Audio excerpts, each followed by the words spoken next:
इयम् आकाशवाणी सम्प्रति वार्ताः श्रूयन्ताम् प्रवाचिका निधि तिवारी।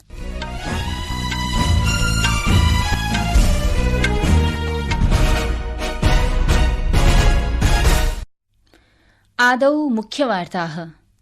राष्ट्रपति पदासीना द्रौपदी मुर्मुः अल्जीरिया देशीयेन राष्ट्रपतिना अब्देल मजीद तबून इत्यमुना साकं द्विपक्षीयोपवेशनानि विधास्यति। केन्द्रीय सञ्चारमन्त्री ज्योतिरादित्य सिन्धियाः अकथयत् यत् 5G इत्येतस्य पञ्चमसन्ततेः पदक्षेपेण 40,200 यावत् भारतीयार्थव्यवस्थायां $450 मिलियन मितस्य निवेशस्य आशा दरीदृश्यते।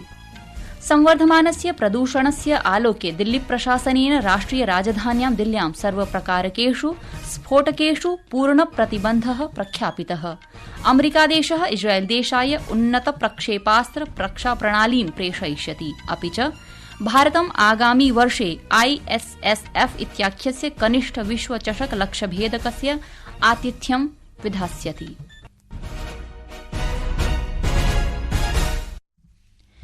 इदानीं वार्ताः विस्तरेण। अल्जीरिया देशस्य यात्रायाः द्वितीये दिवसे राष्ट्रपतिः द्रौपदी मुर्मुः अल्जीरिया देशीयेन राष्ट्रपतिना अब्देल मजीद तबून इत्यमुना साकं प्रमुखैः नेतृभिः साकं च द्विपक्षीयोपवेशनानि विधास्यति। अपि च अल्जीरिया भारत आर्थिकमञ्चं सम्बोधयिष्यति। अवधेयं वर्तते यत् राष्ट्रपतिः अल्जीरिया मॉरिटेनिया मलावी देशानां यात्रायाः प्रथमे चरणे अल्जीरिया देशस्य राजधान्याम् अस्ति। राष्ट्रपतेः इयं यात्रा अफ्रीकी देशैः सह भारतस्य सम्बन्धान् प्रबलीकर्तुं केन्द्रिता वर्तते। अस्माकं वार्ताहरेण सूचितं यत् राष्ट्रपतिः अद्य अल्जीरिया यात्रायाः द्वितीये दिवसे अल्जीरिया स्वतन्त्रता संग्रामस्य वीरयोद्धॄणां स्मरणे निर्मितस्य वीरगति स्मारकस्य मकाम इचाहिद इत्याख्यस्य भ्रमणं कृत्वा हुतिंगतेभ्यः वीरेभ्यः पुष्पाञ्जलिम् अपि समर्पितवती।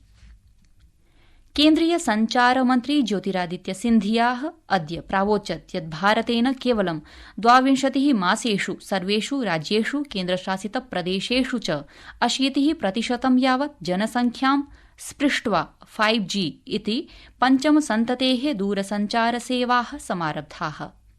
नवदिल्ल्यां 5G इत्येतस्य वैश्विकमानकसङ्गोष्ठ्याः औद्घाटनिके सत्रे श्रीसिन्धियाः अकथयत् यत् अमुना 5G इत्येतस्य पदक्षेपेण 40,200 यावत् भारतीयार्थव्यवस्थायां $450 मिलियन मितस्य निवेशस्य आशा दरीदृश्यते।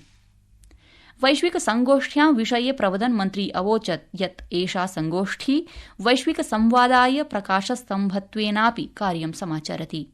मन्त्रिणा अग्रे निगदितं यत् समग्र विश्वं प्रौद्योगिक नवाचारयोः आदर्शात्मक परिवर्तनम् अवलोकयति। एतदर्थं मानकानां विनियमानाम् अवधारणा अधिकं महत्वपूर्णम् अस्ति। प्रथमवारमपि विश्व दूरसञ्चार मानकीकरण सभा भारते आयोज्यते। एतस्मिन् कार्यक्रमे 100 देशाः सम्मिलिताः भवन्ति।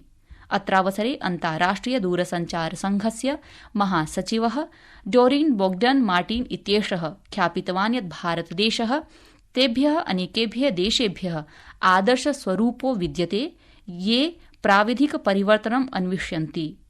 असौ भारते प्रारब्ध कृत्रिम बुद्धिमत्तायाः महत्वपूर्ण निवेशम् अभिलक्ष्य प्रसन्नताम् अभिव्यक्तवान्। संवर्धमानस्य प्रदूषणस्य आलोके दिल्ली प्रशासनेन राष्ट्रिय राजधान्यां दिल्ल्यां सर्वप्रकारकाणां स्फोटकानां निर्माणसम्भरणे विक्रये च पूर्णप्रतिबन्धः प्रख्यापितः। अयं प्रतिबन्धः अद्यतः अग्रिममासस्य जनवरीमासस्य प्रथमदिनाङ्कपर्यन्तम् आरोपितो भविष्यति। अस्मिन् सन्दर्भे दिल्ली प्रदूषण नियन्त्रणायोगेन आदेशः सम्प्रसारितः यस्मिन् सर्वप्रकारकाणां स्फोटकानां प्रज्वलने अन्तर्जालीय माध्यमेन विभिन्नेषु पटलेषु आपूर्तिकार्येऽपि प्रतिबन्धः सम्मिलितो विद्यते। प्रियाः श्रोतारः, संस्कृतवार्तायाः संस्करणमिदम् इदानीम् आकाशवाणीतः प्रसार्यते।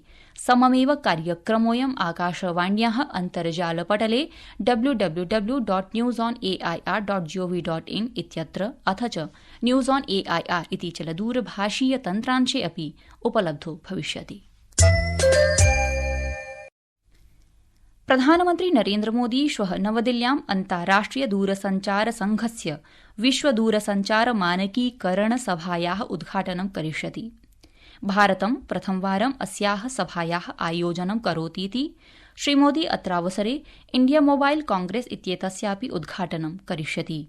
अस्माकं वार्ताहरः सूचितवान् यत् 10 दिवसात्मके एतस्मिन् कार्यक्रमे प्रवर्तमान भविष्यकालयोः उपयुज्यमान प्रौद्योगिक्याः विषयेऽपि विचारविमर्शो भविष्यति। विदेशमन्त्री डॉ एस जयशंकरः अद्य सूचितवान् यत् अद्य नवदिल्ल्याम् ई-माइग्रेट वी इत्यस्य अन्तर्जालिकपटलस्य द्वितीय संस्करणस्य चलदूरभाषीय अनुप्रयोगस्यापि उद्घाटनं कृतवान्। एतस्मिन् अन्तर्जालिके पटले 81,000,200,000 यावत् पञ्जीकृताः वैदेशिकनियोक्तारः निहिताः सन्ति। इदम् अन्तर्जालपटलं प्रवासी भारतीयेभ्यः सुरक्षितमस्ति, वैधनियुक्तमार्गं च संवर्धयति इति। स्वकीये सम्बोधने डॉ जयशंकरः कथितवान् यत् ई-माइग्रेट वी इत्येतस्य द्वितीय संस्करणस्य शुभारम्भः भारतीयेभ्यः सुरक्षित पारदर्शी समावेशी गतिशीलतानां सृजनात्मक उपक्रमाय प्रशासनस्य प्रयासानाम् उद्धरणम् अस्ति। अपि च इदं नवीन संस्करणं विदेशेषु भारतीय कर्मकराणाम् अधिकारसम्मानयोः रक्षां प्रति प्रशासनस्य वचनबद्धताम् अपि प्रदर्शयति। अस्य पटलस्य दक्षतां समेधितुं प्रौद्योगिक्याः प्रयोगः अपि जातः।